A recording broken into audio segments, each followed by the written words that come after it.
नमस्कार बंधुओं, उत्कर्ष की ऑनलाइन क्लास में आप सभी का बहुत बहुत स्वागत अभिनंदन है।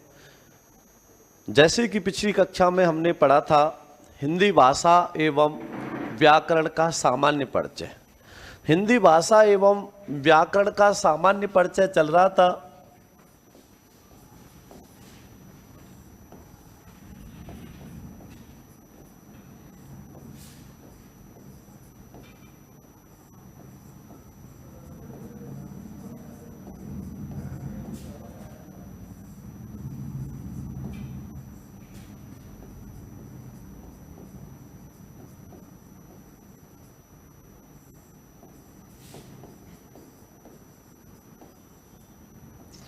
और इसके बारे में हम कुछ बातें पहले कर चुके हैं।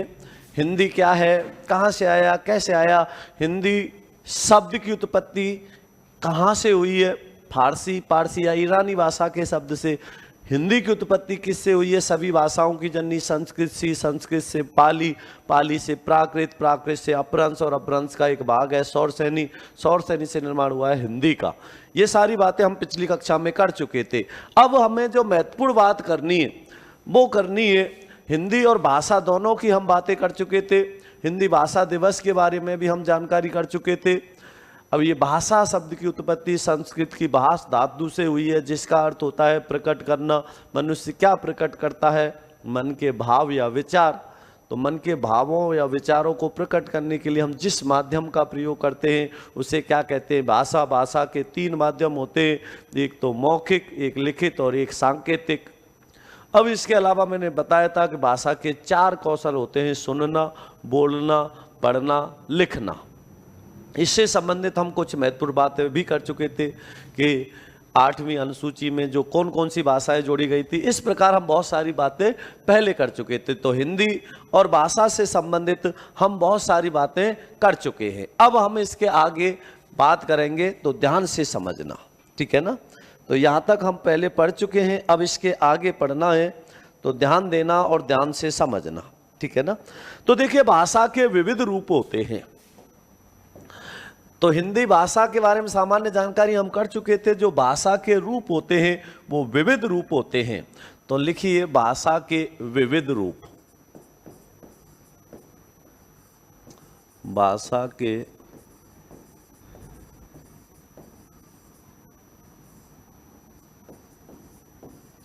विविध रूप होते हैं।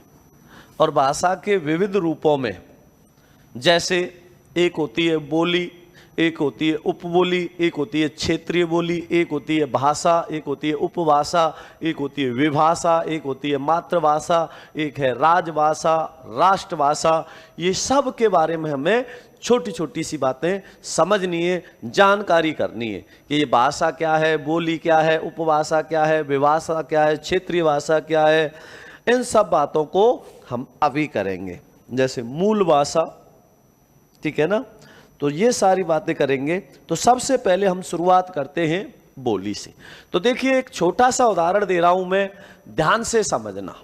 भाषा के विविध रूप पढ़ेंगे तो उसमें भाषा के विविध रूपों में बोली भी आएगी, उपबोली भी आएगी, उपभाषा भी आएगी, राष्ट्रभाषा भी आएगी, राजभाषा भी आएगी, मातृभाषा भी आएगी। तो एक छोटा सा उदाहरण देता हूं, समझिए। देखिए, हमारा ये एक छोटा सा घर होता है, या हम ऐसे कहते हैं ये हमारा एक गांव है। और ये गांव एक तहसील में होता है। तहसील किसी जिले में हो सकती है, जिला किसी राज्य का होता है, और राज्य किसी राष्ट्र में होता है। जैसे कि मैंने आपको ये बातें समझाई, हमारा गांव होता है, गांव की तहसील होती है, तहसील का एक जिला होता है, जिला का एक राज्य होता है, राज्य एक राष्ट्र में होता है।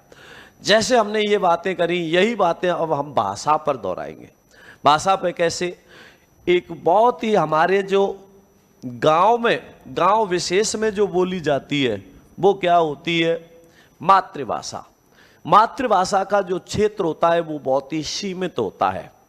घर में, परिवार में, समाज में या गांव में बोली जाने वाली भाषा क्या है, मातृभाषा।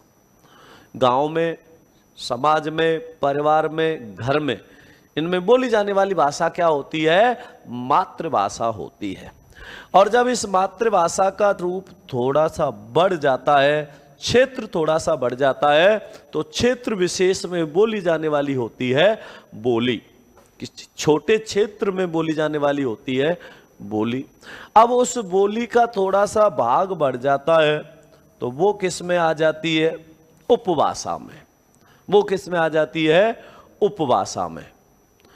और उपभाषा का जब क्षेत्र बढ़ जाता है, जिसमें हम साहित्य वगैरह की रचना भी कर लेते हैं, तो वो क्या हो जाती है? भाषा। और भाषा का जब क्षेत्र बढ़ जाता है किसी राज्य विशेष तक, तो उसको क्या कहते हैं? राज्य भाषा। उसको क्या कहते हैं? राज्य विशेष की भाषा, राजभाषा। और संपूर्ण राष्ट्र में बोली जाने वाली जो भाषा होती है वो कहलाती है राष्ट्रभाषा। तो जैसे जैसे भाषा का या बोली का क्षेत्र बढ़ता जाता है, वैसे वैसे इसमें अंतर आ जाता है। तो ये बातें हमें ध्यान रखनी है। जैसे मैंने आपको क्षेत्र, गांव, क्षेत्र और इनके बारे में बताया, वैसे ही हम भाषा के बारे में बात करेंगे कि भाषा का क्षेत्र कैसा होता है, भाषा का क्षेत्र कितना होता है, भाषा क्या होती है, बोली क्या होती है, उपभाषा क्या होती है। वो सब बातें इसी से करेंगे, इसी से मिलती जुलती। तो देखिए, सबसे पहले जो हम शुरुआत करते हैं वो करते हैं बोली से। सबसे पहले हम शुरुआत करते हैं वो किससे करेंगे? बोली से। ये बोली क्या होती है, किसे कहते हैं बोली, ये बात विशेष ध्यान से समझना है। तो शुरुआत करेंगे बोली से। तो ये बोली क्या होती है? तो एकाधिक स्थानीय बोलियां मिलकर एक बोली बनाती हैं। एकाधिक स्थानीय बोलियां मिलकर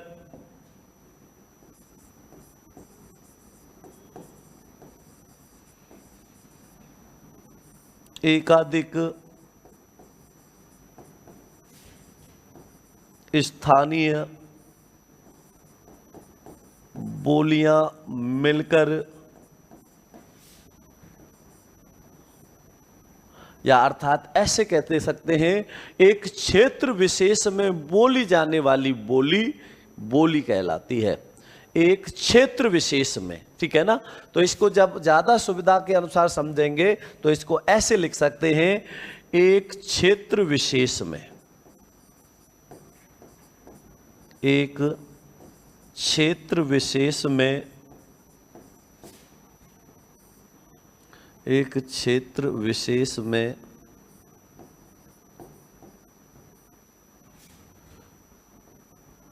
विचार अभिव्यक्ति का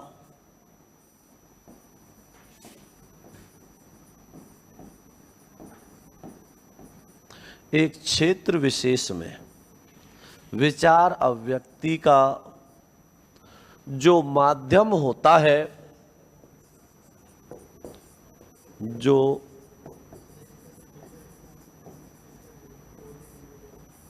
माध्यम होता है, एक क्षेत्र विशेष में विचार अभिव्यक्ति का जो माध्यम होता है,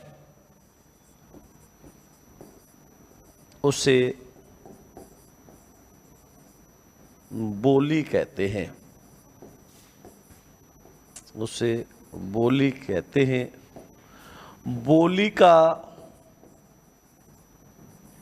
क्षेत्र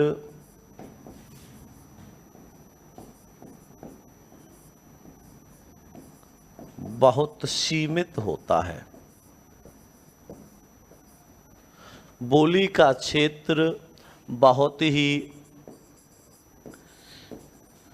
सीमित होता है।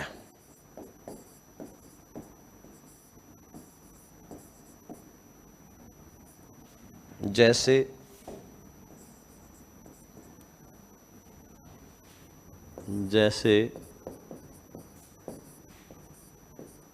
अब बोली में, जैसे हम कहते हैं कई बार जैसे बघेली, छत्तीसगढ़ी, अवधी, बुंदेली।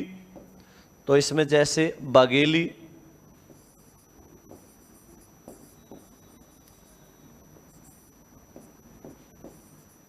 बुंदेली,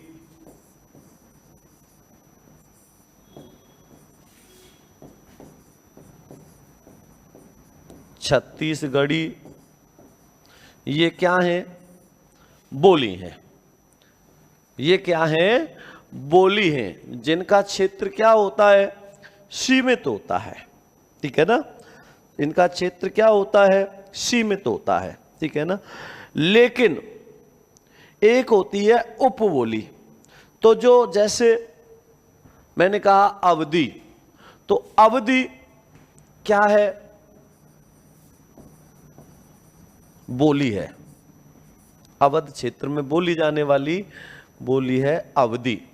तो अवधि का अगर अवधि का कोई भाग है कोई बोली, तो वो उपबोली में आएगी। तो उपबोली क्या होगी, ये भी ध्यान से समझना। जो उपबोली होगी वो क्या होगी, इसे भी ध्यान से समझना। तो जो बोली होती है, ये बोली क्या होती है? किसी क्षेत्र विशेष में बोली जाने वाली, या किसी क्षेत्र, एक क्षेत्र विशेष में विचार अभिव्यक्ति का जो माध्यम होता है उसे बोली कहते हैं। बोली का क्षेत्र बहुत ही सीमित होता है। ठीक है ना? दूसरा लिखिए उपबोली।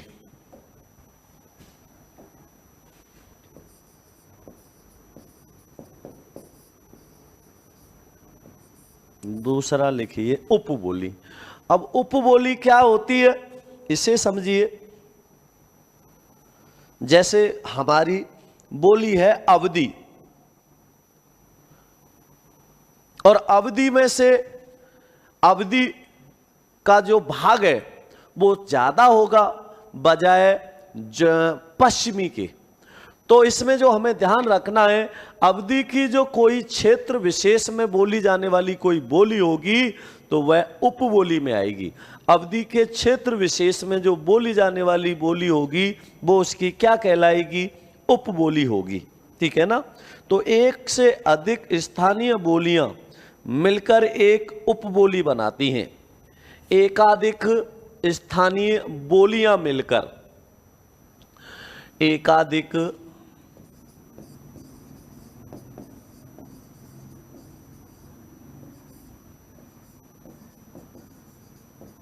स्थानीय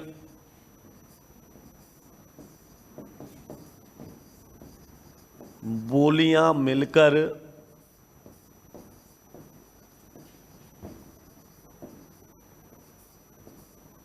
एकाधिक स्थानीय बोलियां मिलकर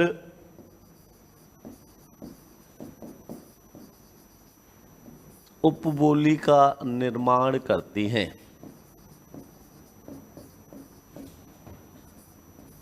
निर्माण करती हैं। तो एकाधिक स्थानीय बोलियां मिलकर उपबोली का निर्माण करती हैं। अब उपबोली में क्या आएंगी? जैसे मैंने कह दिया, अवधि में पश्चिमी जौनपुर की बनौदी उपबोली। जैसे अवधि में, जैसे अवधि में, जैसे अवधि में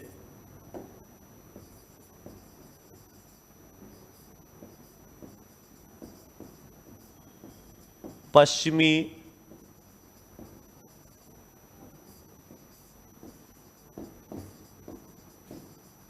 जौनपुर की वधौली उपबोली।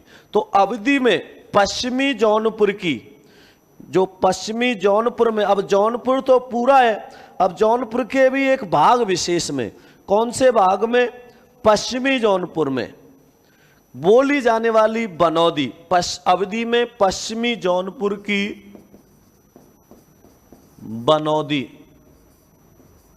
क्या है? उपबोली है। तो यहां देखिए ध्यान से, अवधि तो क्या थी? बोली। और अवधि के पश्चिम में जौनपुर की जो बनौदी है वो क्या है, उपबोली है। तो संपूर्ण जौनपुर में तो क्या बोली जाती है, अवधि, लेकिन जौनपुर के एक भाग विशेष में क्या बोली जाती है, बनौदी। और बनौदी क्या है, उसकी अपबोली है, उपबोली है। बनौदी क्या है, उसकी उपबोली है। तो अवधि में पश्चिमी जौनपुर की बनौदी उपबोली हो गई। तो संपूर्ण, अब उपबोली की अपेक्षा बोली का क्षेत्र बड़ा हुआ नहीं हुआ, उपबोली का क्षेत्र छोटा है और बोली का क्षेत्र इससे बड़ा है। तो इसमें स्थानीय बोलियां मिलकर उपबोली का निर्माण करती हैं, लेकिन क्षेत्र विशेष में। तो यहां पर यह बात ध्यान रखनी है कि जैसे अवधि बोली है तो वो तो संपूर्ण जौनपुर में होगी, लेकिन जौनपुर के एक भाग विशेष में बोली जाने वाली जो भाषा है, बोली जाने वाली जो बोली है, वो कौन सी होगी, बनौदी। ये क्या कहलाएगी, उपबोली कहलाएगी। तो बोली और उपबोली में अंतर समझ में आ गया होगा। बोली का क्षेत्र उपबोली से अधिक होता है, बोली का क्षेत्र उपबोली से अधिक होता है। अब समझिए ध्यान से, एक होती है उपभाषा, एक क्या होती है, उपभाषा। बोली अब आगे समझिए, उपभाषा। अब उपभाषा क्या है, किसे कहते हैं उपभाषा?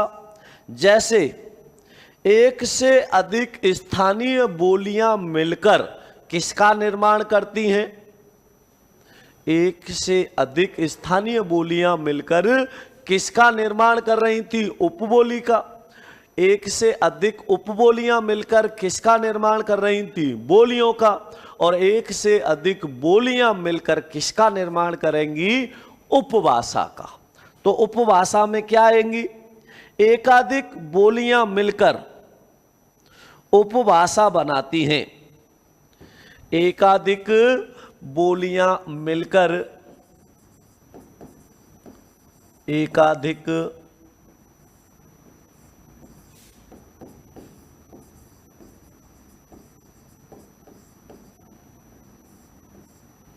बोलियां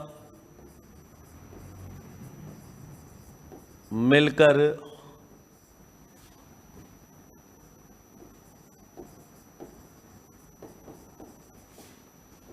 उपभाषा का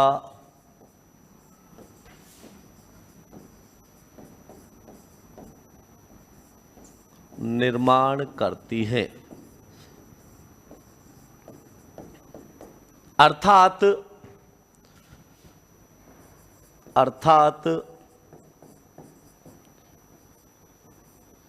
जब किसी बोली में,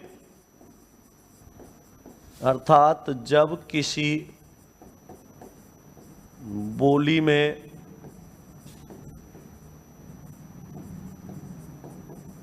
साहित्य का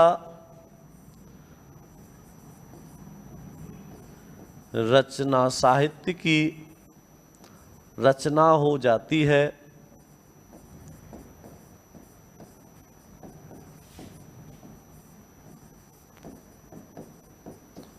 तो वह उपभाषा का रूप धारण कर लेती है। उपभाषा का रूप धारण कर लेती है।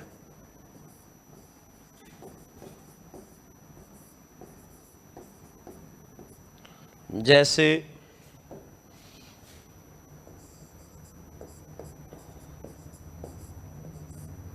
पश्चिमी हिंदी,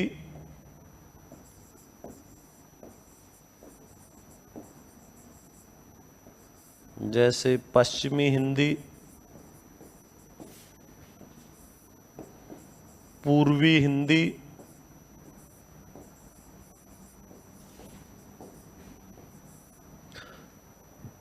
तो सबसे छोटी क्या थी, उपबोली। उपबोलियां मिलकर किसका निर्माण करती हैं, बोलियों का। बोलियां मिलकर किसका, उपबोलियां मिलकर निर्माण करती है बोली का, बोलियां मिलकर निर्माण किसका करती हैं, उपभाषा का। तो जब किसी बोली में साहित्य की रचना हो जाती है तो वह किसका रूप धारण कर लेती है, उपभाषा का। किसका रूप धारण कर लेती है, उपभाषा का।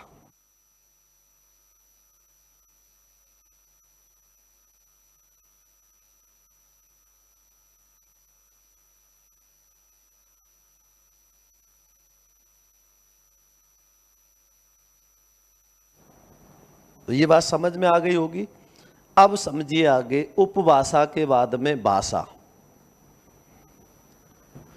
भाषा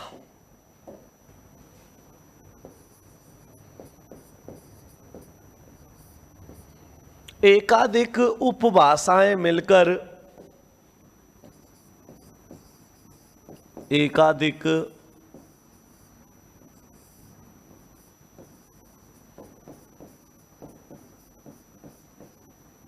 भाषाएं मिलकर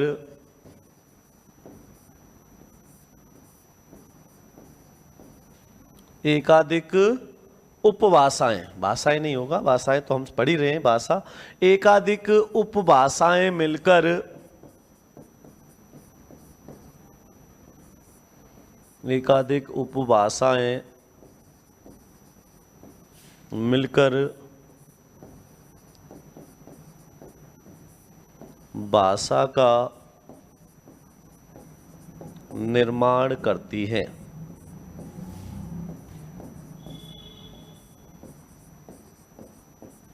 एकाधिक उपभाषाएं मिलकर भाषा का निर्माण करती हैं। जैसे, अर्थात एक भाषा के अंतर्गत अनेक उपभाषाएं होती हैं। अर्थात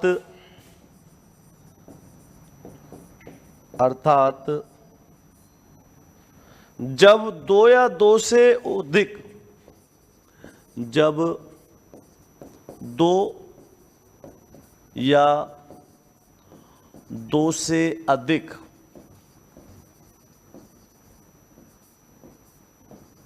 भाषाएं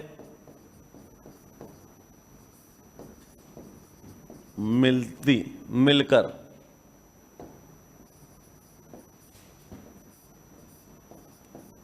एक हो जाती हैं। अर्थात जब दो या दो से अधिक उपभाषाएं मिलकर एक हो जाती हैं, जब दो या दो से अधिक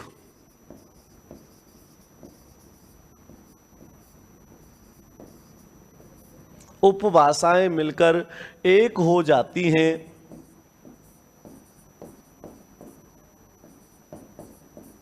तो उन्हें भाषा कहते हैं। तो उन्हें भाषा कहते हैं।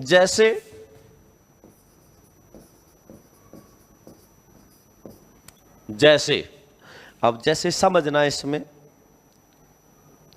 हिंदी भाषा के अंतर्गत पश्चिमी हिंदी, पूर्वी हिंदी, इस प्रकार की 5 उपभाषाएं हैं। जैसे हिंदी भाषा के अंतर्गत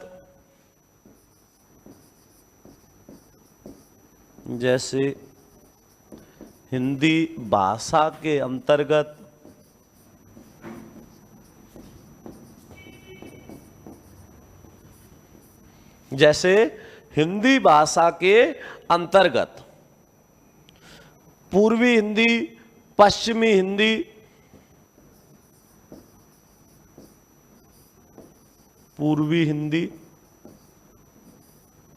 व पश्चिमी हिंदी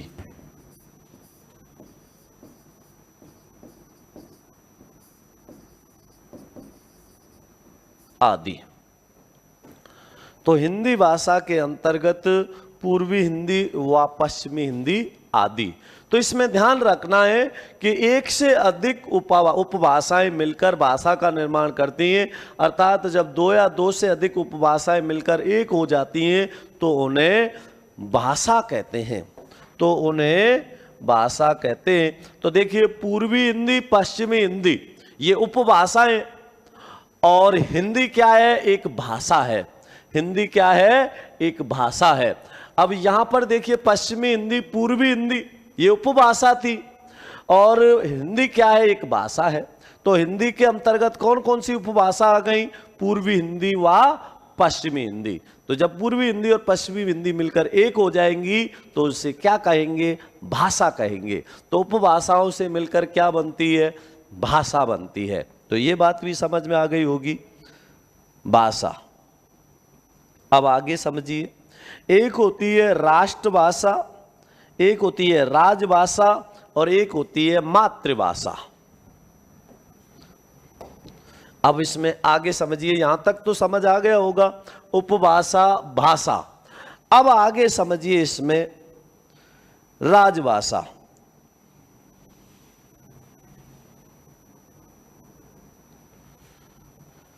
राजभाषा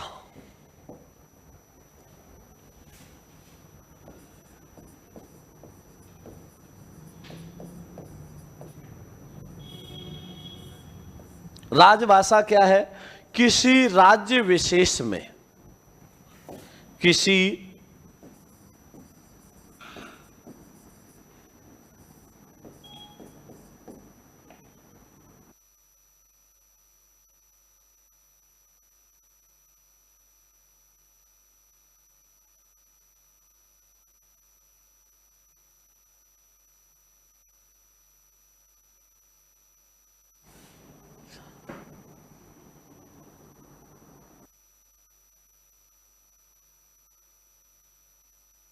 किसी राज्य विशेष में, राजभाषा क्या है?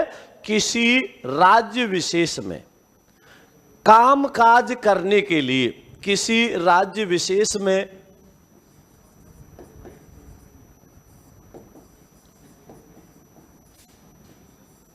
सामाजिक या राजनीतिक कामकाज के लिए, किसी राज्य विशेष में सरकारी कामकाज करने हेतु,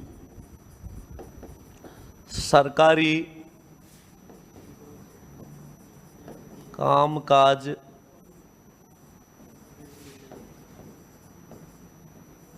करने हेतु, किसी राज्य विशेष में सरकारी कामकाज करने हेतु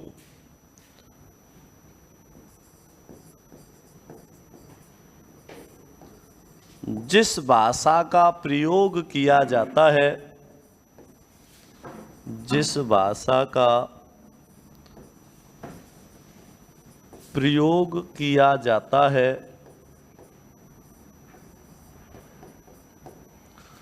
उसे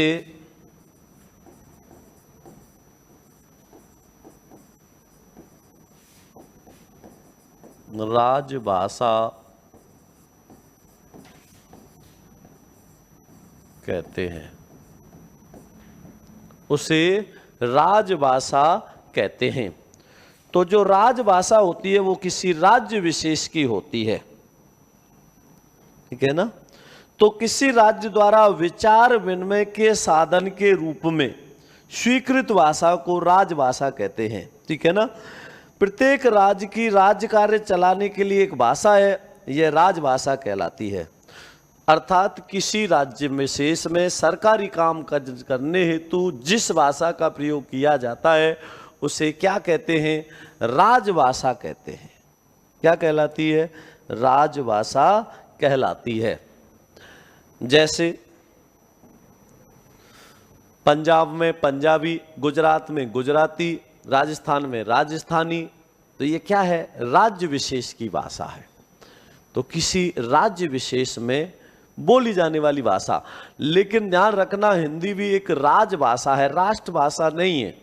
क्योंकि राष्ट्रभाषा होती तो संपूर्ण राष्ट्र में बोली जाने वाली भाषा होती, संपूर्ण राष्ट्र में बोली जाने वाली भाषा होती।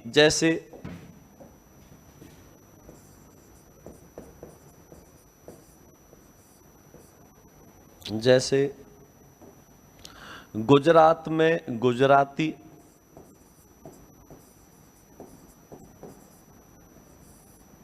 गुजरात में गुजराती, पंजाब में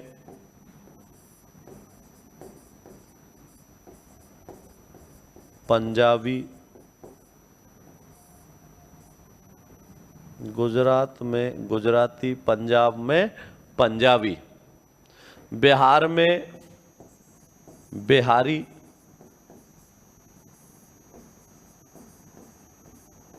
बिहार में बिहारी, असम में असमिया,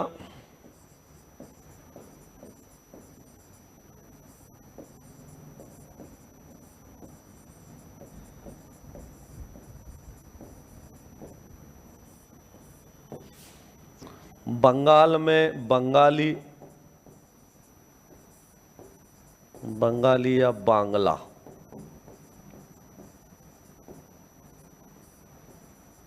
इत्यादि क्या है? राजभाषा है।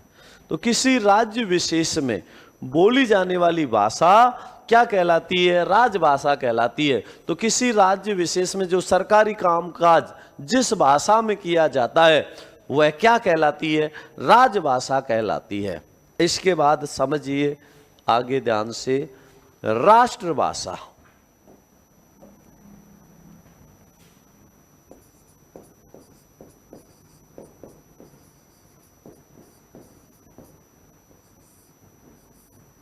राष्ट्रभाषा, तो राष्ट्रभाषा का जो क्षेत्र होता है वो बहुत ज्यादा विस्तृत क्षेत्र होता है।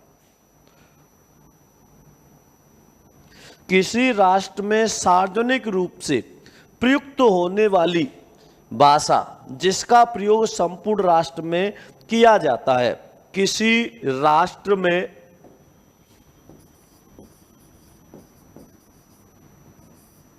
किसी राष्ट्र में सार्वजनिक रूप से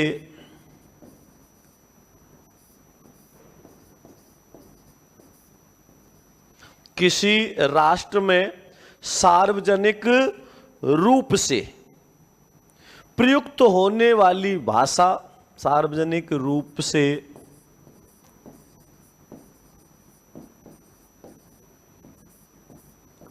प्रयुक्त होने वाली भाषा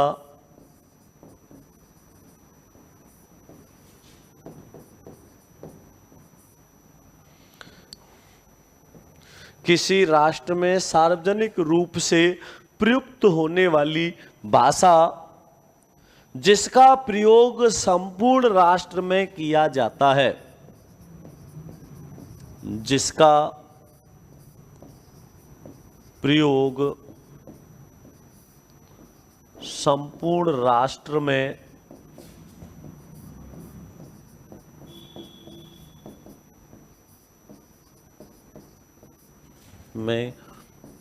किया जाता है।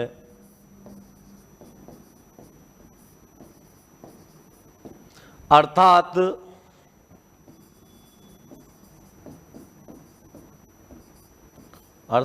राष्ट्र के अधिकांश भाग में, राष्ट्र के अधिकांश भाग में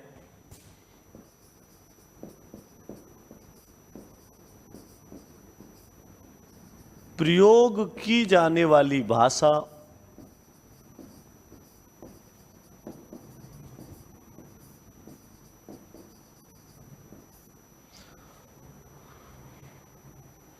जिसका प्रयोग संपूर्ण राष्ट्र में किया जाता है, अर्थात राष्ट्र के अधिकांश भाग में सर्वाधिक प्रयोग की जाने वाली भाषा, सर्वाधिक प्रयोग की जाने वाली भाषा, सर्वाधिक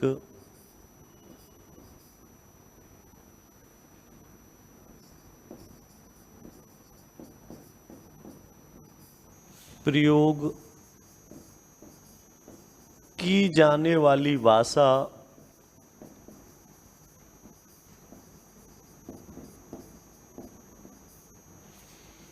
राष्ट्रभाषा कहलाती है।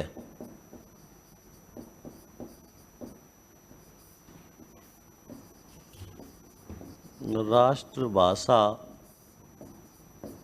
कहलाती है। तो जिस भाषा का क्षेत्र सबसे बड़ा होता है, राष्ट्र के जो अधिकांश भाग में बोली जाने वाली भाषा होती है, उसे क्या कहते हैं? राष्ट्रभाषा कहते हैं। और राष्ट्रभाषा का जो क्षेत्र होता है वो सर्वाधिक फैला हुआ होता है। जैसे एक रूप से हम राष्ट्रभाषा हिंदी को मान सकते हैं। हिंदी राष्ट्रभाषा नहीं है हालांकि, क्योंकि राष्ट्रभाषा होती तो संपूर्ण राष्ट्र में सिर्फ हिंदी बोली जाती, संपूर्ण कामकाज सिर्फ हिंदी में होता। लेकिन संविधान में हिंदी को कहीं भी राष्ट्रभाषा के रूप में नहीं माना गया, राजभाषा के रूप में माना गया है। तो किसी राष्ट्र में सार्वजनिक रूप से प्रयुक्त होने वाली भाषा जिसका प्रयोग संपूर्ण राष्ट्र में किया जाता है, अर्थात राष्ट्र के अधिकांश भाग में सर्वाधिक प्रयोग की जाने वाली भाषा राष्ट्रभाषा कहलाती है। तो हम एक रूप से हिंदी को राष्ट्रभाषा के रूप में गिन सकते हैं, क्योंकि ये राष्ट्र में सर्वाधिक बोली जाने वाली भाषा है। और न केवल हिंदी राष्ट्र भारत में, बल्कि भारत के अलावा 10 देशों में और बोली जाती है। तो जो राष्ट्र के अधिकांश भागों में जो भाषा बोली जाती है वह उसकी राष्ट्रभाषा कहलाती है। तो हिंदी को हालांकि संविधान में कहीं भी राष्ट्रभाषा के रूप में उच्चारित नहीं किया गया, कहीं भी उसको राष्ट्रभाषा के रूप में नहीं माना गया, राजभाषा के रूप में ही माना गया है। तो हमारे भारत में जो सबसे ज़्यादा बोली जाने वाली भाषा है वो है हिंदी। तो इसका भी विशेष ध्यान रखना है। अब एक होती है, एक कौन सी भाषा होती है? मातृभाषा। कौन सी भाषा होती है? मातृभाषा।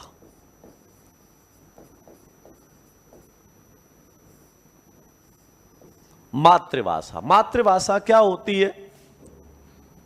किसे कहते हैं मातृभाषा? अब इसको समझना, मातृभाषा किसको कहते हैं? मातृभाषा वह भाषा होती है जिसको सीखकर हम बड़े होते हैं। जो हमारे घर परिवार या समाज में जो बोली जाने वाली भाषा होती है उसे मातृभाषा कहते हैं। तो मातृभाषा एक तरह से माता के मुख से, माता के मुख से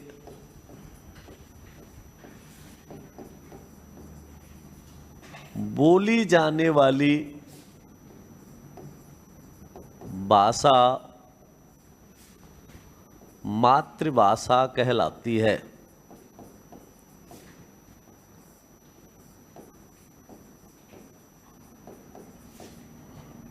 मातृभाषा कहलाती है, अर्थात वह भाषा जिसका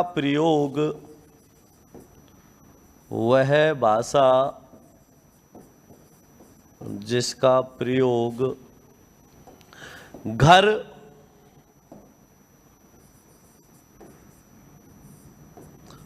परिवार या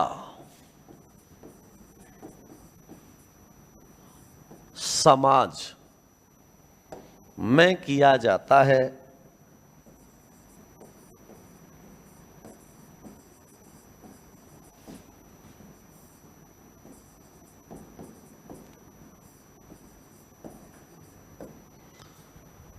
मातृभाषा कहलाती है।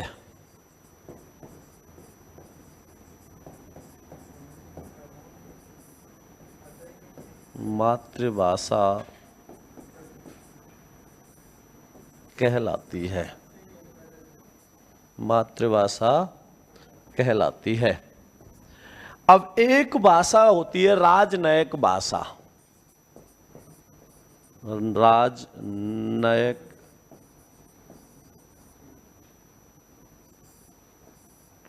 राजनयिक भाषा।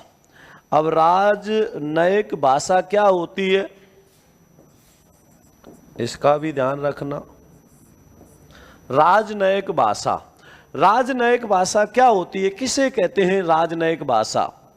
जो भाषा एक देश से दूसरे देश के मध्य राजनयिक पत्र व्यवहार या बातचीत में प्रयुक्त होती है, वह राजनयिक भाषा होती है। जो भाषा एक देश से, जो भाषा एक देश से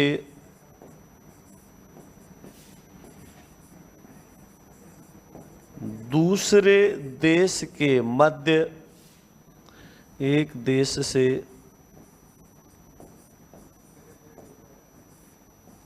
दूसरे देश के मध्य वह भाषा या जो भाषा एक देश से दूसरे देश के मध्य राजनयिक पत्र व्यवहार, मध्य राजनयिक या पत्र व्यवहार,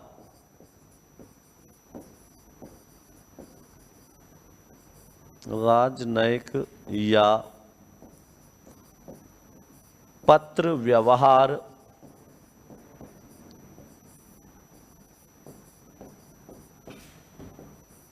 हेतु प्रयुक्त की जाती है,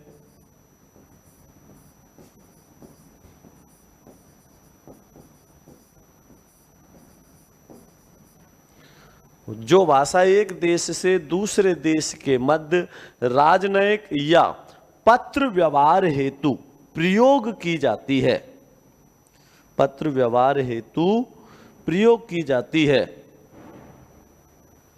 क्या कहलाती है? राजनयिक भाषा कहलाती है, राजनयिक भाषा कहलाती है।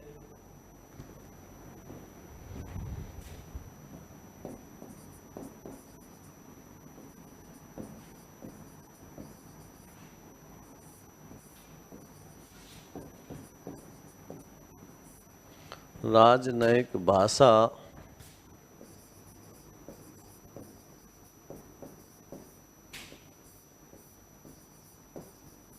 कहलाती है।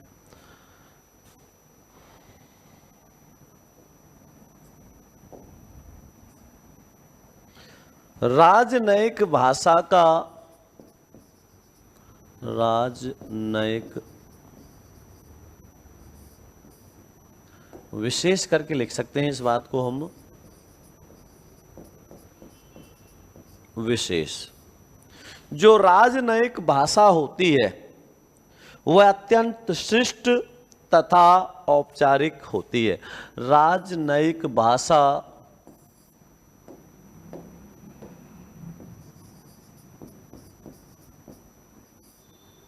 राजनयिक भाषा अत्यंत शिष्ट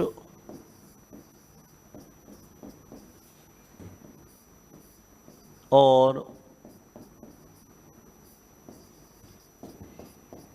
औपचारिक भाषा होती है, अत्यंत शिष्ट और औपचारिक भाषा होती है।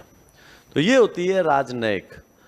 तो एक देश दूसरे देश से जो पत्र व्यवहार या बातचीत के लिए जिस भाषा का प्रयोग करता है वह कौन सी भाषा होती है? राजनयिक भाषा होती है। तो ये तो बात हो गई हमारी भाषा से संबंधित। तो हिंदी पढ़ ली हमने, हिंदी से संबंधित महत्वपूर्ण बातें कर ली थी, भाषा पढ़ ली, भाषा के विविध रूप पढ़ लिए। अब इसके बाद में हम बात करेंगे व्याकरण की। किसकी बात करेंगे? व्याकरण की। तो हिंदी भाषा एवं व्याकरण, तो जो हमारा सबसे महत्वपूर्ण टॉपिक है वो क्या है? व्याकरण है। जो हमारा सबसे महत्वपूर्ण और मूल टॉपिक है वो क्या है? व्याकरण। क्या है व्याकरण? किसे कहते हैं व्याकरण? ध्यान से समझना। व्याकरण, व्याकरण क्या है, किसे कहते हैं व्याकरण, क्या अर्थ होता है व्याकरण का, तो ये व्याकरण कैसे हुआ, क्या बना, किस प्रकार बना व्याकरण, तो क्या अर्थ निकलता है व्याकरण का। तो देखिए सबसे पहले तो हम व्याकरण का क्या करेंगे, विघटन, वि धन आ धन करण।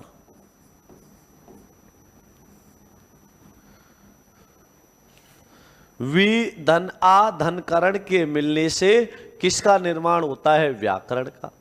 क्या अर्थ होता है व्याकरण का, वि धन आ धन करण बराबर, वि माने होता है विशेष रूप से, आ माने होता है तक या पहुंचकर, करण माने होता है करना। तो व्याकरण एक ऐसा ग्रंथ है जो हमें शुद्ध उच्चारण, शुद्ध लेखन और शुद्ध प्रयोग करने का माध्यम बनता है।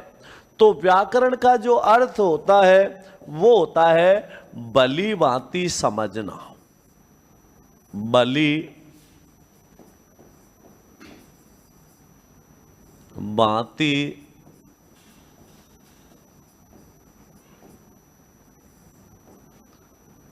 समझना। तो वि धन आ धन करण मिलके बनता है व्याकरण। व्याकरण का क्या अर्थ होता है, भली भांति समझना। भली भांति क्या समझना, हम जो कुछ भी पढ़ रहे हैं, कोई भी भाषा पढ़ रहे हैं, हर भाषा का अपनी व्याकरण होती है, हर भाषा की अपनी व्याकरण होती है। और वह व्याकरण उस भाषा को सीखने के लिए, उस भाषा को भली भांति समझने के लिए एक ग्रंथ का रूप होती है। तो हम इसको ऐसे कह सकते हैं, व्याकरण एक ऐसा ग्रंथ है, व्याकरण एक ऐसा ग्रंथ है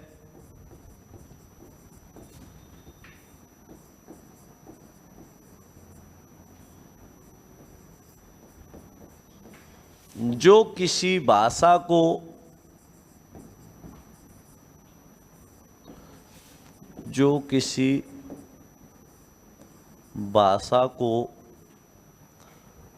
भली भांति समझने के लिए,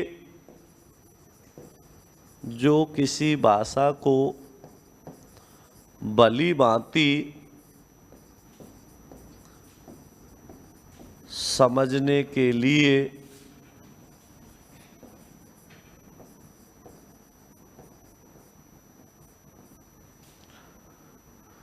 व्याकरण एक ऐसा ग्रंथ है जो किसी भाषा को भली भांति समझने के लिए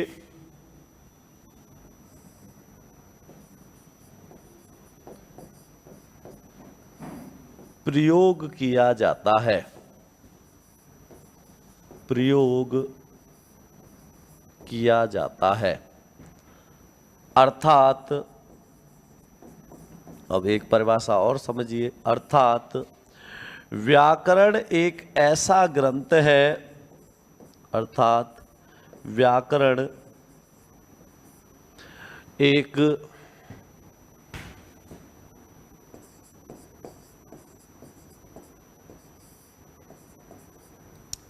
ऐसा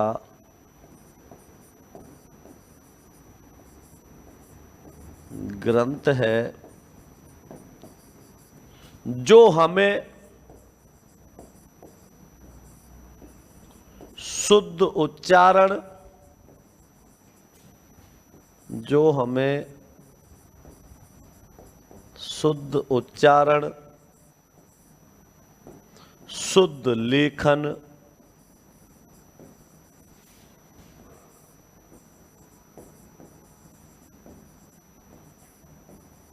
और शुद्ध प्रयोग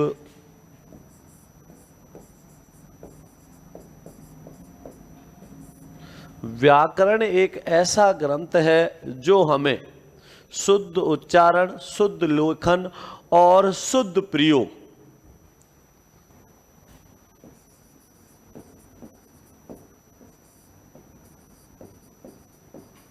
करना सिखाता है।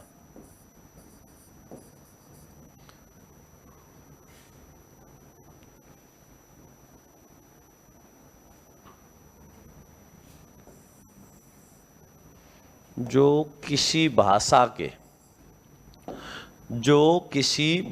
के व्याकरण एक ऐसा ग्रंथ है जो किसी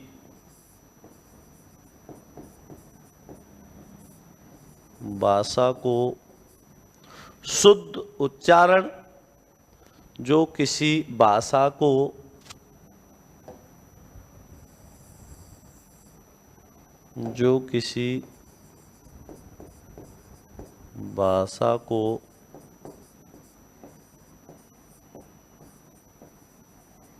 शुद्ध उच्चारण, शुद्ध लेखन और शुद्ध प्रयोग करना सिखाता है। तो व्याकरण क्या है? व्याकरण एक ऐसा ग्रंथ है जिसके माध्यम से हम किसी भाषा का शुद्ध उच्चारण कर पाते हैं, उस भाषा को शुद्ध लिख पाते हैं और उस भाषा को शुद्ध प्रयोग कर पाते हैं।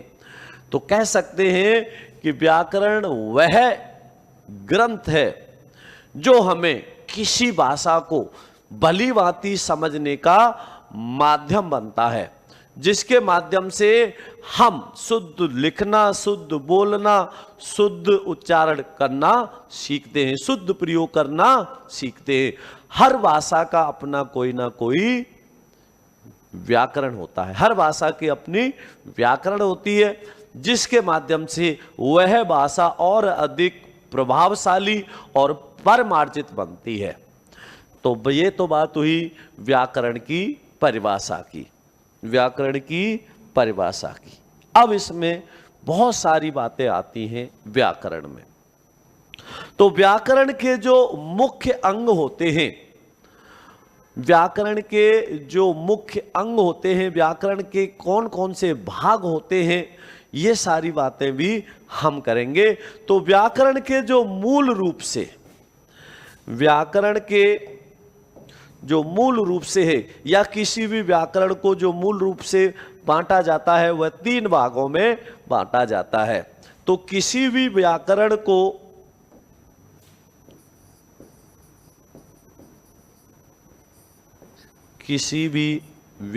को या हिंदी व्याकरण को लिखते हैं, हम हिंदी व्याकरण पढ़ रहे हैं तो ऐसे लिख सकते हैं, हिंदी व्याकरण को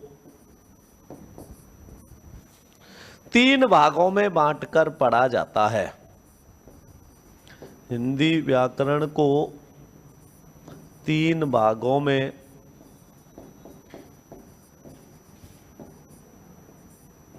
बांटकर पढ़ा जाता है। और वो 3 भाग कौन कौन से हैं? हिंदी व्याकरण को हम 3 भागों में बांटकर पढ़ते हैं, और वो 3 भाग कौन कौन से होते हैं?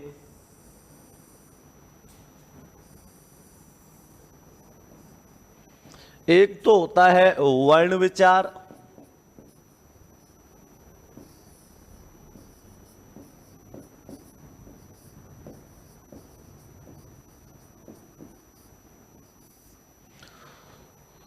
दूसरा जो भाग होता है वो होता है शब्द विचार का,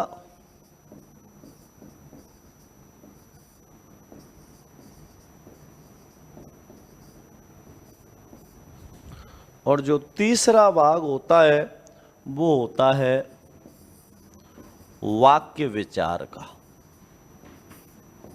तो हिंदी व्याकरण को मूलतः 3 भागों में बांटकर पढ़ा जाता है, वर्ण विचार, शब्द विचार, वाक्य विचार। तो हम हिंदी व्याकरण को कितने भागों में बांटेंगे? 3 भागों में, वर्ण विचार, शब्द विचार और वाक्य विचार में। तो जो संपूर्ण हिंदी व्याकरण होगी वह कितने भागों में बांट दी जाएगी? 3 भागों में। एक इसकी जो सबसे छोटी इकाई होगी वो वर्ण होगा, वर्णों का सार्थक समूह शब्द होगा, और शब्दों का सार्थक समूह वाक्य कहलाएगा। इस प्रकार हमें संपूर्ण हिंदी व्याकरण का ज्ञान होगा इन 3 आधारों पर। इन 3 आधारों पर हम संपूर्ण हिंदी व्याकरण को पढ़ते हैं। तो शुरुआत सबसे पहले करेंगे वर्ण विचार से। जो सबसे पहले शुरुआत करेंगे वो कहां से करेंगे? वर्ण विचार से। वर्ण विचार।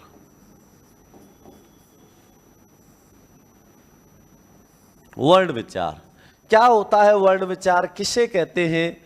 वर्ण विचार, ये विशेष ध्यान से समझना है। तो वर्ण विचार की बात करेंगे तो वर्ण विचार में सबसे पहले जो बात की जाएगी वो किसकी की जाएगी? वर्ण की। किसकी बात की जाएगी? वर्ण की। क्या होता है वर्ण? किसे कहते हैं वर्ण? तो देखिए, सबसे पहले समझते हैं वर्ण के बारे में। भाषा की वह सबसे छोटी इकाई जिसके और अधिक टुकड़े ना किए जा सके। भाषा की वह सबसे छोटी इकाई जिसके और अधिक टुकड़े ना किए जा सके वर्ण कहलाता है। तो इसको क्या लिखेंगे हम? भाषा की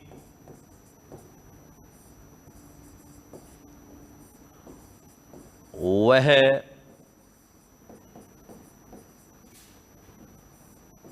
छोटी से छोटी इकाई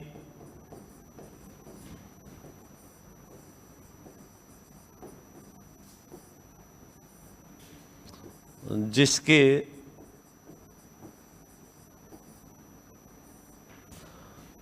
और अधिक टुकड़े ना किए जा सके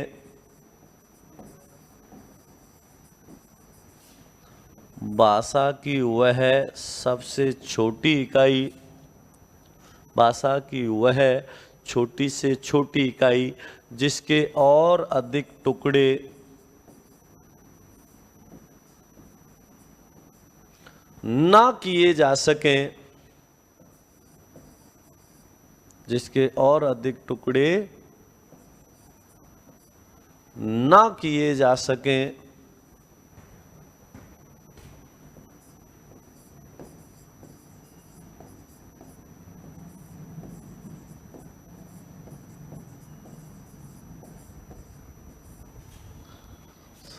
अर्थात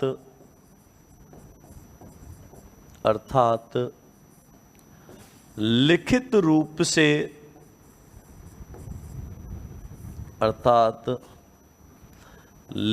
रूप से भाषा की सबसे छोटी इकाई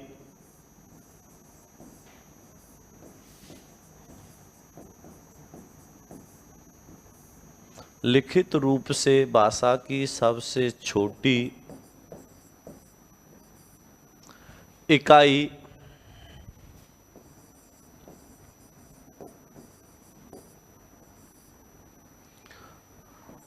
वर्ण कहलाता है।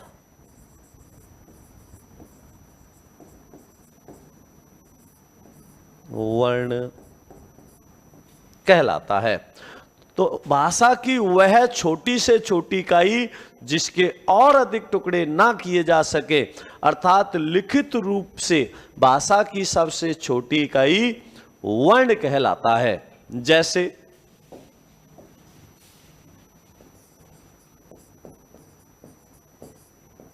जैसे मैंने यहां लिख दिया क है, ग है, च है, ज है,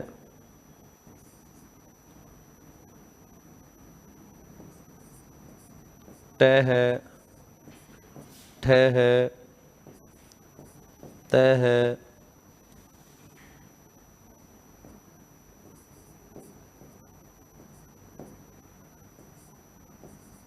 ध है, प है, भ है। क्या इनके और अधिक टुकड़े किए जा सकते हैं क्या? क्या इनके और अधिक टुकड़े हो सकते हैं क्या? जब इनके और अधिक टुकड़े नहीं किए जा सकते तो ये क्या है? वर्ण है। तो भाषा की वह छोटी से छोटी इकाई जिसके और अधिक टुकड़े ना किए जा सके वो क्या कहलाते हैं? वर्ण कहलाते हैं। वो क्या कहलाते हैं? वर्ण कहलाते हैं। जैसे अ है, ई है इत्यादि। तो वर्ण क्या है? भाषा की सबसे छोटी इकाई या लिखित इकाई वर्ण होता है। अब इसमें टुकड़े हो सकते हैं क्या? नहीं हो सकते। तो अब यहां एक महत्वपूर्ण बात और समझ आ रही होगी आपको कि देखिए यहां पर व्यंजन भी आ रहे हैं, स्वर भी आ रहे हैं, व्यंजन भी आ रहे हैं, स्वर भी आ रहे हैं। तो ये भी कह सकते हैं कि जो वर्ण है, वर्ण को कितने भागों में बांटा जाता है? 2 भागों में। तो यहां लिख सकते हैं विशेष करके, विशेष वर्ण के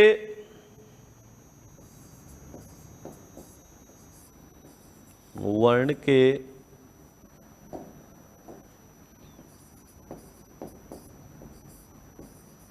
वर्ण को 2 भागों में बांटा जाता है। वर्ण को 2 भागों में बांटा जाता है कि वर्ण के 2 भाग होते हैं।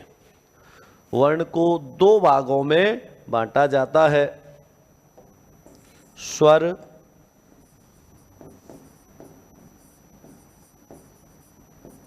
वर्ण को 2 भागों में बांटा जाता है।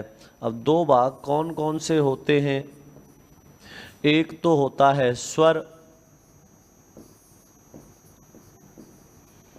प्रत्येक स्वर वर्ण होता है, प्रत्येक व्यंजन वर्ण होता है।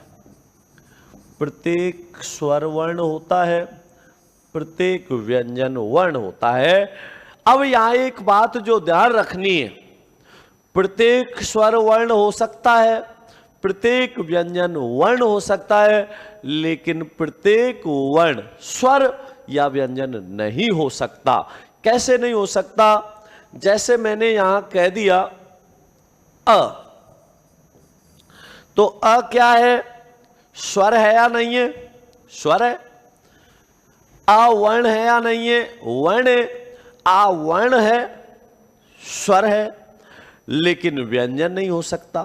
तो आ वर्ण है लेकिन व्यंजन नहीं हो सकता। तो प्रत्येक स्वर वर्ण हो सकता है, लेकिन प्रत्येक वर्ण स्वर या व्यंजन नहीं हो सकता। मान लो मैंने यहां लिख दिया क। अब ये क क्या है? वर्ण है या नहीं है? का एक वर्ण है, तो का वर्ण है, व्यंजन है, लेकिन स्वर है क्या? नहीं है। तो प्रत्येक स्वर वर्ण हो सकता है, प्रत्येक व्यंजन वर्ण हो सकता है, लेकिन प्रत्येक वर्ण स्वर या व्यंजन हो यह आवश्यक नहीं होता, यह आवश्यक नहीं होता। तो इस बात का विशेष ध्यान रखना है। तो वर्ण को कितने भागों में बांटा जाता है? 2 भागों में, स्वर और व्यंजन। तो यहां पर यह बात भी आपको ध्यान रखनी है कि स्वर को कितने भागों में बांटते हैं? मूल रूप से 2, स्वर और व्यंजन। तो ये तो बात हुई अभी वर्ण की। वर्ण के बाद में हम बात करेंगे ध्वनि की। वर्ण के बाद में जो हम बात करेंगे वो बात करेंगे ध्वनि की, कि ध्वनि क्या है, किसे कहते हैं ध्वनि। तो ध्वनि किसे कहते हैं समझो।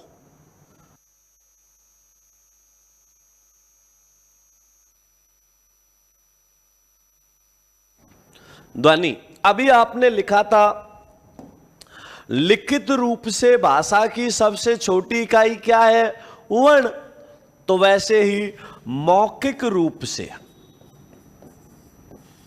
मौखिक रूप से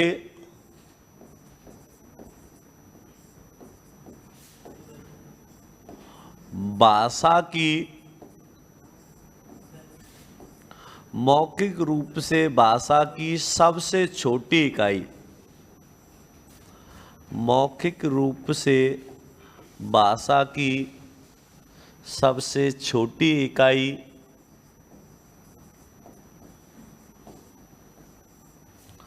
ध्वनि होती है।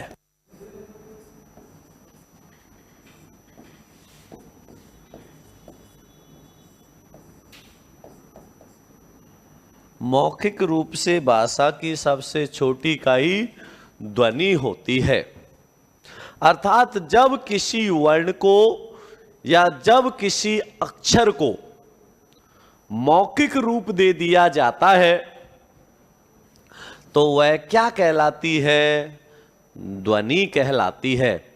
अर्थात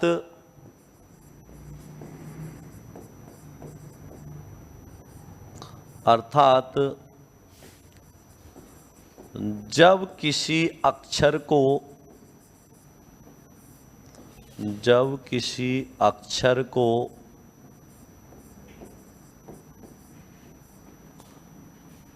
मौखिक रूप दे दिया जाता है,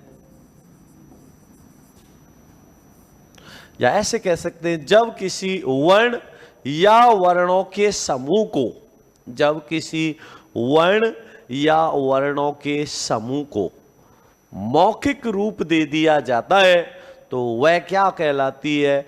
ध्वनि कहलाती है। तो जब किसी अक्षर अथवा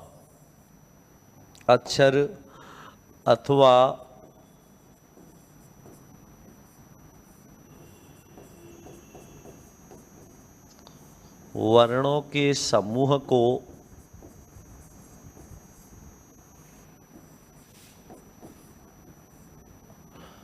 जब किसी अक्षर अथवा वर्णों के समूह को क्या दे दिया जाता है? मौखिक रूप दे दिया जाता है। मौखिक रूप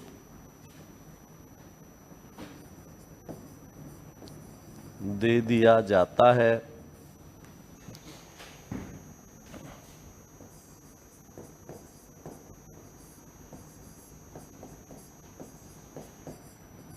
तो उसे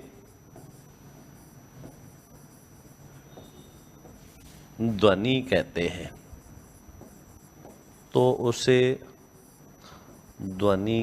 हैं। अब वर्ण और ध्वनि में क्या अंतर होता है?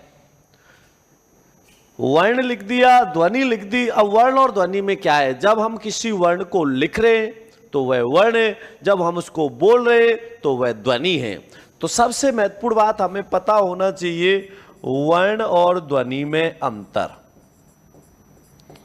वर्ण और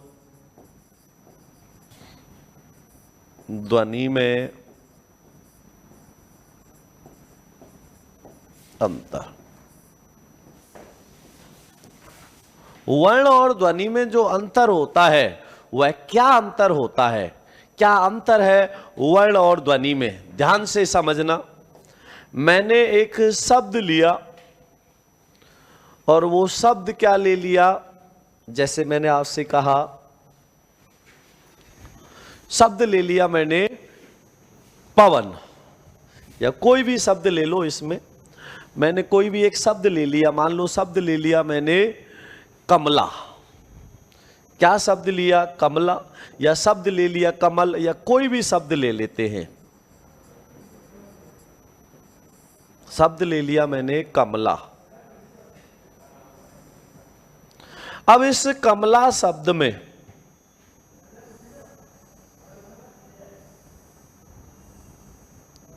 वर्ण कितने हैं और ध्वनि कितनी है, इसके आधार पर वर्ण और ध्वनि में अंतर हो जाता है। तो मैं जब कमला में ध्वनि कहूंगा, जब कमला शब्द में मैं ध्वनि कहूंगा तो कितनी ध्वनि होंगी? कमला में जो ध्वनि होंगी कमला, 3 ध्वनि। कमला में ध्वनि कितनी है? 3। कौन कौन सी? क, म, ला। तो कमला में जो ध्वनि है वो कितनी आ रही है? 3। लेकिन कमला शब्द में जो वर्ण है वर्णों की संख्या कितनी है? 6। कमला शब्द में जो वर्णों की संख्या होगी वो कितनी होगी? 6 होगी। कौन कौन से? क, अ म अ ल और आ। जब कमला मैंने बोला तो ध्वनि है, जब कमला मैंने लिखा तो उसमें वर्ण है। तो ध्यान रखना इसमें, जब कमला बोला तो तीन ध्वनि आई, कौन कौन सी? क म ला, क म ला। लेकिन जब मैंने इस कमला को क्या दे दिया? लिखित रूप दे दिया, तो इसमें वर्ण कितने आए? 6। कौन कौन से? क, अ, म, अ, ल और आ। अगर यह कमला की जगह होता कमल तो यह वर्णों की संख्या होती 5, क्योंकि यदि किसी शब्द के अंत में अ आ जाए तो ए को नहीं गिना जाता। अंत में आने पर, आगे आने पर इसको गिना जाता है, लेकिन शब्द के अंत में ए आ रहा है तो उसे गिना नहीं जाता, क्योंकि स्वरों की संख्या होती है 11 और मात्रा होती है 10। ए की कोई मात्रा नहीं होती। अगर आगे आ रहा है तो आगे नहीं गिनेंगे, तो फिर इनके आगे कैसे पहुंचेंगे आगे तक? अंत में आने पर ए नहीं गिना जाता। दीर्घ आ आएगा तो गिना जाएगा, अन्य सभी स्वर गिने जाएंगे जिनकी मात्रा होती है, लेकिन अंत में आने पर ए को नहीं गिना जाता। यह बात विशेष ध्यान रखनी है। तो कमला में ध्वनि कितनी है? 3। और कमला में वर्ण कितने आ रहे हैं? कमला में वर्णों की संख्या है 6। तो वर्ण और ध्वनि में अंतर समझ में आ गया होगा। जब मैंने कमला को बोला तो 3 ध्वनि आई, जब मैंने कमला को लिखा तो 6 वर्ण आए। तो वर्णों का मौखिक रूप ध्वनि है और वर्णों का लिखित रूप क्या हो जाएगा? ध्वनि का लिखित रूप वर्ण हो जाएगा, सबसे छोटी इकाई। तो ध्यान रखना, ये बातें आपको बहुत ध्यान से समझनी है। तो कमला में ध्वनि 3 और वर्ण 6 हो गए। तो ये तो बात हो गई वर्ण और ध्वनि की। अब आगे बात करेंगे अक्षर की। वर्ण ध्वनि के बाद में आगे जो आएगा वो आएगा अक्षर। अब अक्षर क्या होता है, किसे कहते हैं अक्षर? तो देखिए, हिंदी की सबसे बड़ी विशेषता और जो सबसे बड़ी जो सरलता होती है वो क्या होती है, ध्यान से समझना।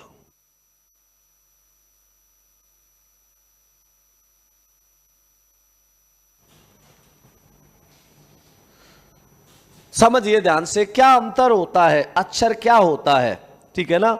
समझना है इसको।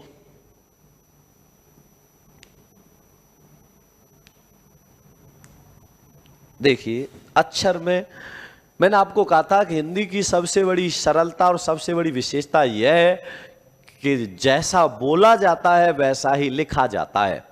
आपको कोई शब्द समझ नहीं आ रहा तो आप उसके टुकड़े कर लो, उन टुकड़ों को जो अर्थ निकलेगा वो उस शब्द की परिभाषा होगी।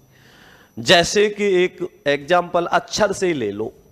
मैंने लिखा यहां अक्षर, और अक्षर के हमने लिखा, टुकड़े किए ए दन छर। अक्षर के हमने टुकड़े किए तो क्या हुए? ए दन छर। ए माने क्या होता है? नहीं।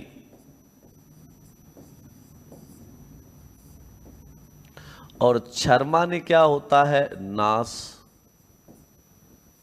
ए माने नहीं, छर माने नाश। जिसका क्या नहीं हो?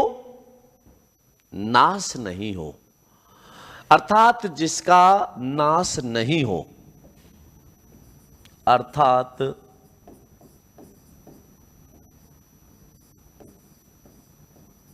या ये लिख सकते हैं बराबर, जिसका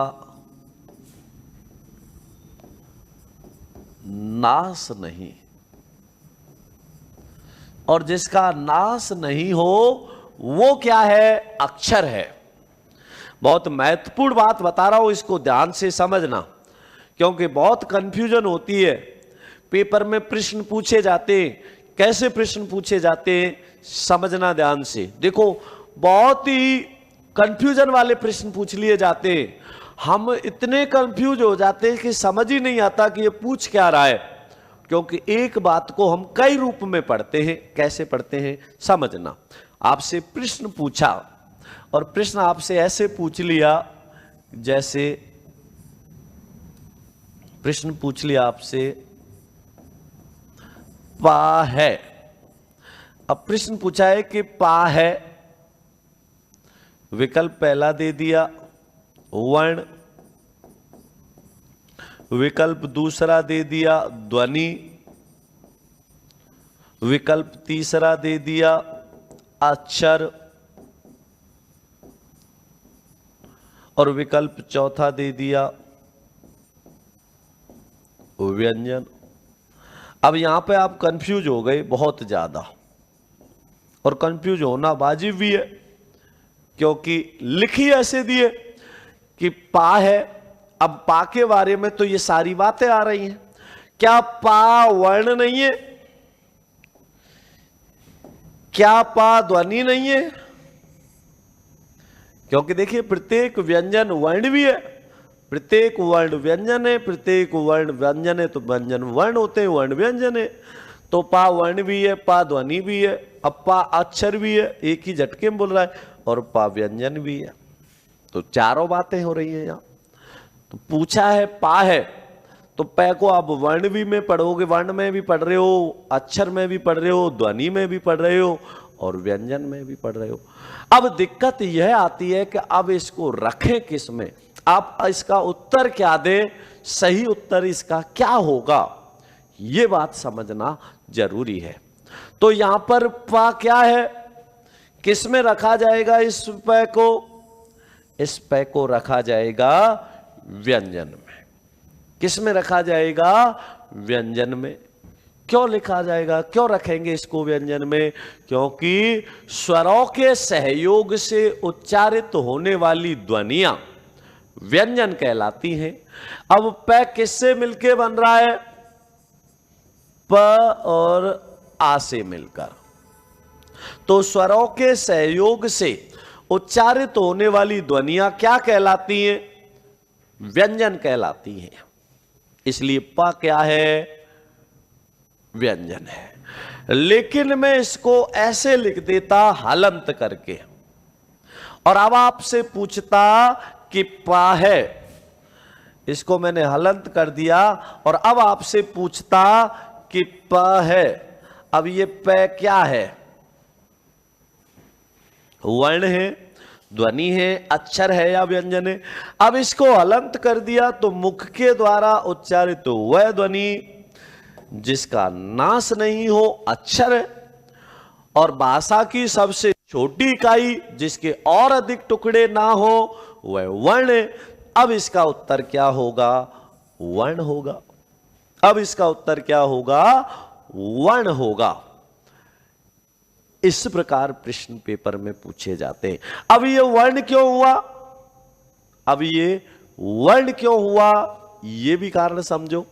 जैसे कि आप संधि पढ़ते हो, और संधि में मैंने जैसे लिख दिया, क्या लिख दिया मैंने? दीपावली शब्द में संधि है। ध्यान से समझना, दीपा संधि नहीं पढ़ा रहा, इससे एक जुड़ा हुआ उदाहरण बता रहा हूं। दीपावली शब्द में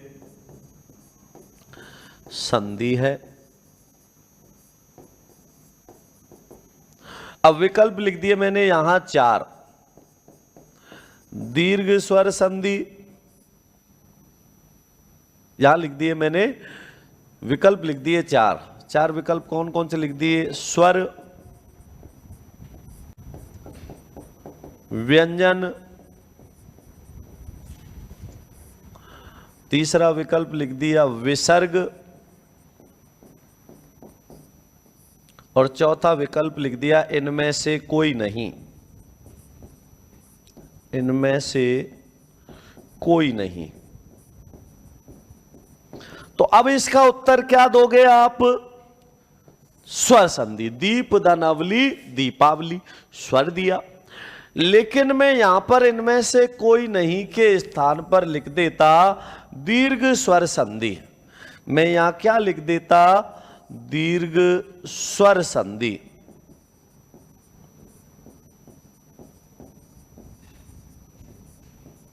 तो अब आप इसका उत्तर स्वर देते क्या? नहीं। क्या देते? दीर्घ स्वर संधि। ऐसे ही इसका मिलता हुआ एक उदाहरण और बता रहा हूं, ध्यान से समझना। जैसे मैंने शब्द लिख दिया, सभा शब्द में संज्ञा है। सभा शब्द में जोड़ते हुए पढ़ेंगे हम, हर बात को एक दूसरे से जोड़ के पढ़ेंगे, बहुत मजा आएगा पढ़ने में, आराम से समझ में आएगा सब कुछ। सभा शब्द में संज्ञा है, मैंने विकल्प लिख दिया। व्यक्तिवाचक, दूसरा विकल्प लिख दिया जातिवाचक, तीसरा विकल्प लिख दिया भाववाचक, और चौथा विकल्प लिख दिया इनमें से कोई नहीं। इनमें से कोई नहीं। अब ऐसी स्थिति में इसका उत्तर क्या होगा? जाहिर सी बात है जातिवाचक संज्ञा होगा। क्या हुआ? जातिवाचक संज्ञा। लेकिन मैं यहां पर विकल्प चौथे में इनमें से कोई नहीं की जगह लिख देता जैसे लिख देता यहां पर समुदायवाची या समूहवाची। समुदायवाची। तो अब इसका उत्तर क्या होगा? जातिवाचक संज्ञा के दो भेद होते हैं, एक तो समुदायवाची और एक समूहवाची। तो सभा शब्द किसका बोध कराता है? समुदाय या समूह का। तो अब ऐसी कंडीशन में इसका उत्तर क्या होगा? ये होगा समुदायवाची। जातिवाचक होगा क्या? नहीं होगा। जब इसका भेद आ गया तो भेद पहले होगा। जैसे कि यहां पर दीपावली में स्वर भी है, दीर्घ स्वर भी है, तो कौन सी होगी? दीर्घ स्वर। यहां पर सभा में जातिवाचक भी है, समुदायवाची भी है, तो कौन सा होगा? समुदायवाची। वैसे ही अगर पै को बिना हलंत किए पूछा, यदि पै को बिना हलंत किए पूछा तो इसका उत्तर था व्यंजन, और अगर इसको हलंत कर दिया तो इसका उत्तर क्या होगा? वर्ण होगा। तो ये बातें आपको विशेष ध्यान रखनी है, इसके अनुसार चलना है।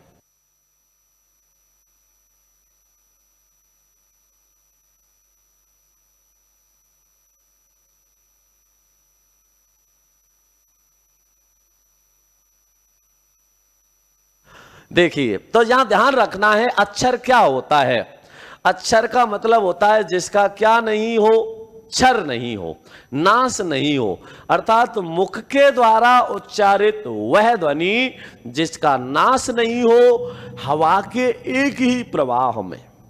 अर्थात ऐसे कहे, वह ध्वनि जिसका कहीं भी नाश नहीं हो, एक ही झटके में बोल दी जाए, उसके टुकड़े ना किए जा सके।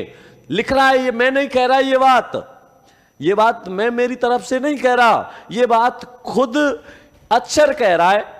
क्या कह रहा है अक्षर? कि ए धन क्षर, ए माने नहीं, क्षर माने नाश। जिसका क्या नहीं हो? नाश नहीं हो। अब नाश किसका नहीं होगा? मुख से क्या निकलेगी? ध्वनि।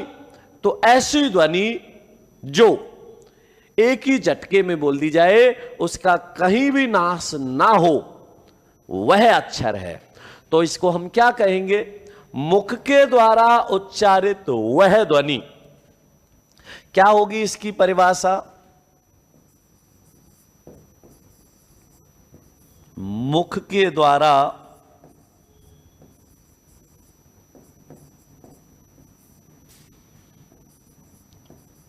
उच्चारित वह ध्वनि,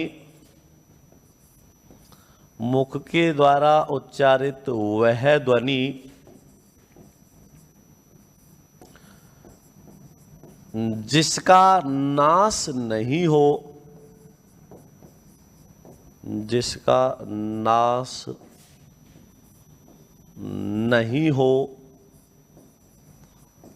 अर्थात मुख के द्वारा उच्चारित वह ध्वनि जिसका नाश नहीं हो, अर्थात एक ही प्रवाह में, हवा के एक ही प्रवाह में, हवा के एक ही प्रवाह में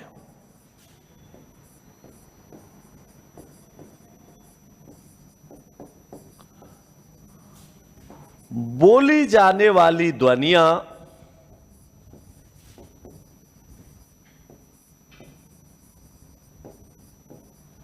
हवा के एक ही प्रवाह में बोली जाने वाली ध्वनियां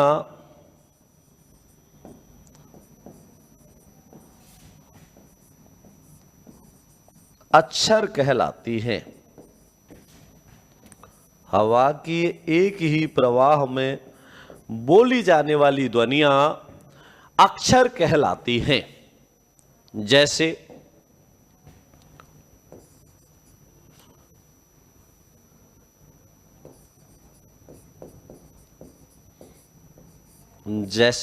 अब यहां समझना, जैसे मैंने कहा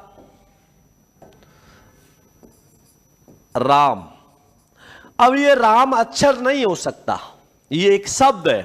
क्यों शब्द है? क्योंकि इसके उच्चारण में ध्वनि का नाश हो रहा है। यदि एक से अधिक स्वर आ जाए, यदि एक से अधिक स्वर आ जाएंगे तो वो ध्वनि का नाश करेंगे। एक स्वर होगा तो वह ध्वनि का नाश नहीं करेगा और वह अक्षर होगा। एक से अधिक स्वर होते ही वह शब्द हो जाएगा। तो अक्षर की सबसे महत्वपूर्ण बात है कि इसमें एक ही स्वर आता है, एक ही स्वर आता है और इसका जो अंतिम व्यंजन होगा तो वो हलंत होगा, स्वर एक ही आएगा। जैसे मैंने लिख दिया यार राम, तो यहां पे राम में दीर्घ में ए तो दो स्वर है, तो ये अक्षर हो ही नहीं सकता, ये शब्द है। लेकिन मैं राम के मैं को हलंत कर दूं, अब ये मैं कैसा हो गया? अधूरा हो गया। अब मैं अधूरा हो गया तो मैं आधा बोला जाएगा, अधूरा बोला जाएगा। तो जो मैं है, अब मैं जब राम मैं पूरा लिखूंगा तो राम कैसे बोलूंगा? राम, क्योंकि ए की ध्वनि निकालनी पड़ेगी मैं में से, ए है। लेकिन जब मैं को हलंत कर दिया तो मैं हो गया आधा। जब ये आधा हो गया तो इसको आधा ही बोलेंगे। तो कैसे बोलेंगे राम को? राम। कैसे बोला इसको?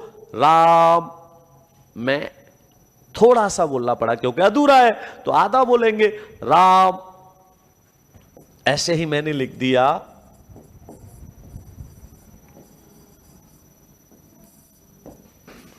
ओम। अब जब मैं ओम बोलूंगा तो ऐसे बोलूंगा क्या? ओम। जब भी आप ओम बोलते हो तो एक ही प्रवाह में बोलते हो, नहीं बोलते? एक ही झटके में बोलते हो, नहीं बोलते?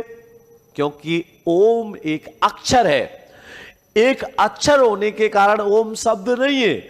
अगर शब्द होता तो इसको प्लुत स्वर नहीं कहते। ये स्वरों में रखा जाता है, प्लुत स्वर में, क्योंकि इसके उच्चारण में लघु स्वरों की तुलना में तिगुना समय लगता है। लेकिन बोला एक ही झटके में जाता है और स्वर भी इसमें एक ही है। क्या स्वर आ रहा है? ओ। कुछ लोग इसको ऊ समझते हैं, ऊ। ये ऊ नहीं होता है, ये संख्या का 3 होता है। क्या है ये? संख्या का 3 होता है। ओ को कितनी बार खींचा जाएगा? जितना समय इसको 3 बार बोलने में लगेगा, इसलिए इसको प्लुत स्वर कहते हैं। तो जब ओम बोलते हैं तो मैं को बिल्कुल धीमे बोला जाता है, क्योंकि मैं अधूरा होता है। जब हम ओम बोलते हैं तो कैसे बोलते हैं? ओ, ओ। तो मैं को बिल्कुल धीमे बोला जाता है, क्योंकि मैं अधूरा होता है। मैं कैसा होता है? अधूरा होता है। और मैं अधूरा होता है, इसलिए इसको धीमे बोला जाता है, आधा बोला जाता है। तो मुख के द्वारा उच्चारित वह ध्वनि जिसका नाश नहीं हो, हवा के एक ही प्रवाह में बोली जाने वाली ध्वनियां क्या कहलाती हैं? अक्षर कहलाती हैं। तो इस बात का विशेष ध्यान रखना है, बिल्कुल भी कंफ्यूज नहीं होना है अक्षर में और शब्द में। तो अक्षर का विशेष ध्यान रखना, ठीक है ना?